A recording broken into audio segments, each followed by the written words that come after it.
Markus pasal 9 ayat 1, dan ia berkata kepada mereka, Sesungguhnya aku berkata kepadamu, bahwa ada beberapa dari mereka yang berdiri di sini, yang tidak akan merasai kematian, sampai mereka melihat kerajaan Allah datang dengan kuasa.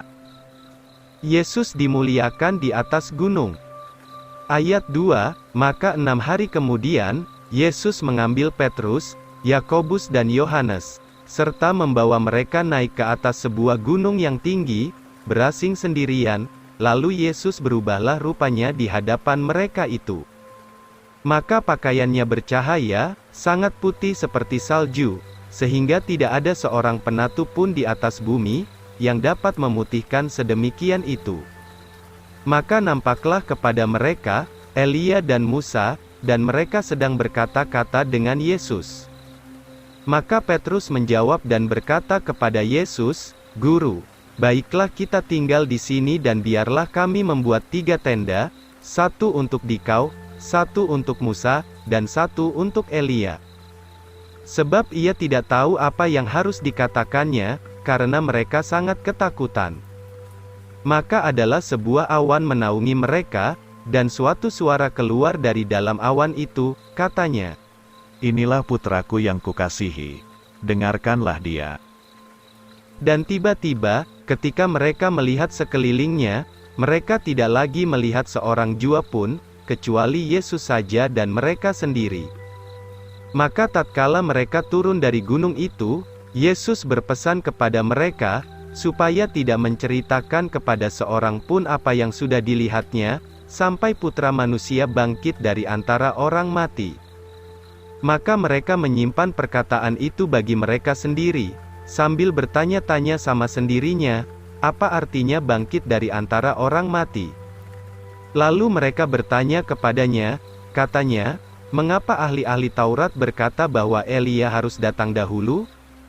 Lalu Yesus menjawab serta berkata kepada mereka, Sesungguhnya, Elia datang lebih dahulu dan memulihkan segala sesuatu. Tetapi bagaimanakah dengan hal-hal yang tertulis mengenai Putra Manusia, bahwa ia harus menderita banyak hal dan dihinakan? Tetapi aku berkata kepadamu, bahwa Elia sungguh sudah datang, dan mereka telah berbuat kepadanya apa saja yang mereka kehendaki, sebagaimana yang sudah tertulis tentang dia. Yesus mengusir roh najis dari seorang anak yang bisu. Ayat 14, dan ketika Yesus datang kepada murid-muridnya, ia melihat amat banyak orang mengelilingi mereka, dan ahli-ahli Taurat sedang berdebat dengan mereka. Dan tiba-tiba semua orang melihat dia, mereka sangat takjub dan berlari memberi salam kepadanya. Lalu Yesus bertanya kepada ahli-ahli Taurat itu, Apakah yang sedang kamu perdebatkan dengan mereka? Lalu seorang dari antara orang banyak itu menjawab dan berkata, Guru, saya membawa kepadamu putraku yang kerasukan roh bisu. Dan di mana saja roh itu merasuknya, dibantingnya anak itu sehingga berbusa mulutnya, dikertakkan giginya dan menjadi kurus kering. Maka saya sudah mengatakannya kepada murid-muridmu, supaya mereka mengusir roh itu keluar. Tetapi mereka tidak berhasil. Maka ia menjawab mereka, katanya, Hai angkatan yang tidak percaya, berapa lama lagi aku harus besertamu? Berapa lama lagi aku harus bersabar akan kamu? Bawalah dia kepadaku. Lalu mereka membawanya kepadanya, dan ketika ia melihat Yesus, dengan segeranya roh itu membanting-bantingkan anak itu, sehingga ia rebah ke tanah dan berbusa mulutnya. Lalu Yesus bertanya kepada ayahnya, Sudah berapa lamakah ini terjadi kepadanya? Dan ia menjawab, sejak masa kecil. Dan seringkali, roh itu melemparkan dia ke dalam api dan ke dalam air, untuk membinasakannya, tetapi kalau engkau bisa berbuat sesuatu, kasihanilah kami dan tolonglah kami. Yesus berkata kepadanya, Jikalau engkau bisa percaya, segala sesuatu bisa jadi bagi orang yang percaya. Dengan segeranya ayah anak itu berteriak dan berkata dengan air mata, Tuhan, saya percaya, tolonglah ketidakpercayaan saya. Ketika Yesus melihat orang banyak itu datang berlari bersama-sama, Ia menghardik roh najis itu serta berkata kepadanya, "Roh bisu dan tuli, aku memerintahkan kamu, keluarlah dari anak ini dan jangan masuk lagi." Lalu roh itu berteriak dan membanting-banting anak itu dengan hebatnya, lalu keluar daripadanya, dan anak itu menjadi seperti orang mati, sehingga banyak orang berkata, "Ia sudah mati." Tetapi Yesus memegang tangannya serta mengangkatnya, lalu ia pun bangunlah. Dan ketika ia sudah masuk ke dalam rumah, murid-muridnya pun bertanyalah kepadanya secara pribadi, "Mengapa kami tidak dapat mengusirnya keluar?" Maka ia berkata kepada mereka, Jenis ini tidak dapat keluar dengan apapun, kecuali dengan doa dan puasa. Pemberitahuan kedua tentang penderitaan Yesus. Ayat 30, lalu mereka pergi dari sana dan melewati Galilea, tetapi ia tidak ingin seorang pun mengetahuinya. Sebab ia mengajar murid-muridnya dan berkata kepada mereka, Putra manusia akan diserahkan ke tangan manusia, dan mereka akan membunuhnya, dan sesudah ia dibunuh, 3 hari kemudian ia akan bangkit. Tetapi mereka tidak mengerti perkataan itu, dan takut bertanya kepadanya, "Siapakah yang terbesar?" Ayat 33, lalu Yesus datang ke Kapernaum, dan ketika ia berada di dalam rumah, ia bertanya kepada mereka, Apakah yang kamu persoalkan di antaramu sendiri sewaktu di jalan? Tetapi mereka diam saja, sebab mereka telah berbantah-bantah di jalan, di antara mereka sendiri, siapakah yang terbesar.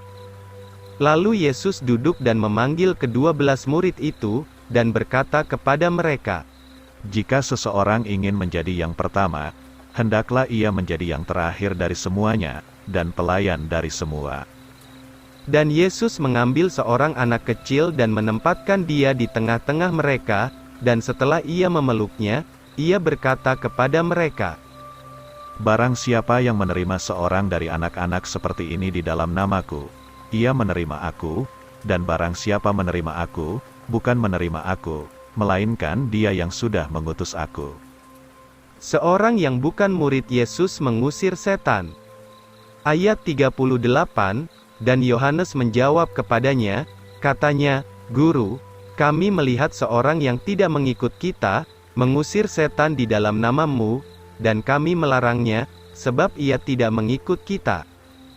Tetapi Yesus menjawab, Jangan melarang dia, sebab tidak ada seorang pun, yang mengerjakan suatu perbuatan kuasa di dalam namaku, dapat dengan segeranya berkata-kata jahat tentang Daku. Sebab orang yang tidak melawan kita, ada di pihak kita.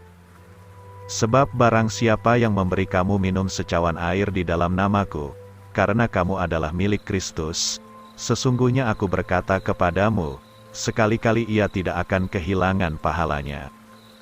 Akibat mencelakakan seorang beriman. Ayat 42.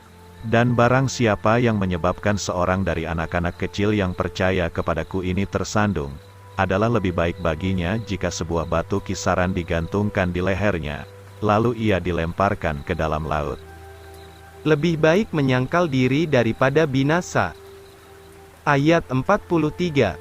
Dan jika tanganmu menyebabkan kamu tersandung, keratlah dia, sebab lebih baik bagimu masuk ke dalam hidup dengan tangan buntung, daripada dengan 2 tangan masuk ke neraka, ke dalam api yang tidak akan pernah dipadamkan. Di mana ulatnya tidak mati, dan apinya tidak terpadamkan.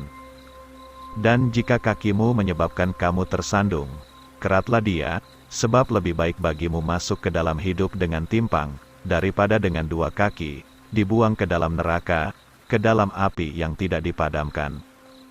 Di mana ulatnya tidak mati, dan apinya tidak terpadamkan. Dan jika matamu menyebabkan kamu tersandung, cukilah ia keluar, sebab lebih baik bagimu masuk ke dalam kerajaan Allah dengan 1 mata, daripada dengan 2 mata dibuang ke dalam neraka api. Di mana ulatnya tidak mati, dan apinya tidak terpadamkan. Digarami dengan api. Ayat 49. Sebab setiap orang akan digarami dengan api, dan setiap kurban sembelihan akan digarami dengan garam. Garam itu baik, Tetapi jika garam itu telah hilang asinnya, dengan apakah kamu mengasinkannya? Milikilah garam di dalam dirimu, dan berdamailah seorang dengan yang lain.